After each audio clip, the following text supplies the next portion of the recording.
Miss হবে না আপনার পছন্দের টিভি শো। দেখুন জি5 অ্যাপে একদম ফ্রি। তোমার এই মুগুর আমাকে দিয়ে দাও, যাতে আমি আমার ভক্তের ভার লাঘব করতে পারি। মুগুর? আপনি আমার এই মুগুরের ভার বহন করবেন? কিন্তু কেন? দাদা, ভগবানও কর্মফলের বাঁধনে বাঁধা। তুমি যখন আমার সেবা করেছো, তখন আমাকেও তার কর্মফল তো তোমাকে দিতেই হবে।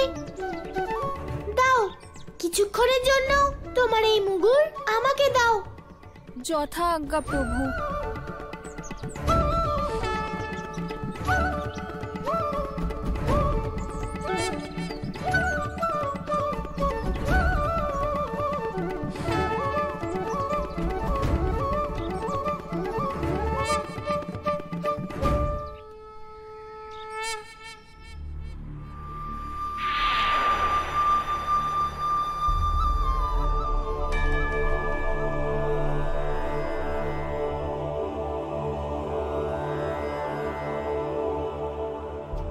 প্রভু, এই কি?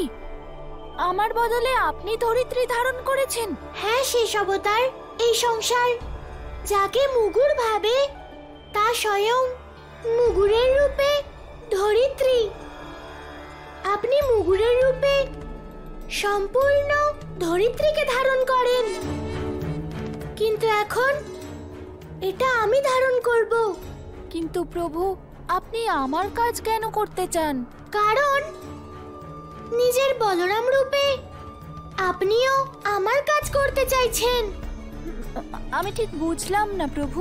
হে শেষ অবতার, সবারই নিজের নিজের দায়িত্ব পালন করা উচিত, আর তাকে তা করতে দিতে হয়। কারোর কাজে কখনো বাধা হতে নেই। যদি আপনার ভক্তি আমার কাজে বাধা হয়ে দাঁড়ায়, তাহলে পরম অবতার শ্রীকৃষ্ণের উদ্দেশ্য কি করে পূরণ হবে? যেইভাবে আমি মুগুর নেওয়ার কারণে আপনার বাধা সৃষ্টি হলো, তেমনি যদি আপনি আমার দাদার ভূমিকা ছেড়ে অন্য কারোর ভূমিকা পালন করেন, তাহলে আমার সব কাজে বাধা পড়বে। হ্যাঁ প্রভু, আপনি ঠিক বলছেন। আমায় ক্ষমা করে দিন। আমি ভক্তি আর কর্মের পার্থক্য বুঝেছি।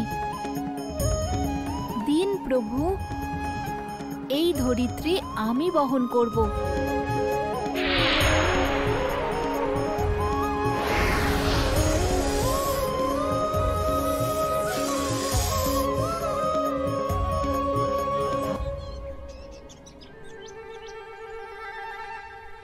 কানাই, তোর হাতে আমার মুগুর?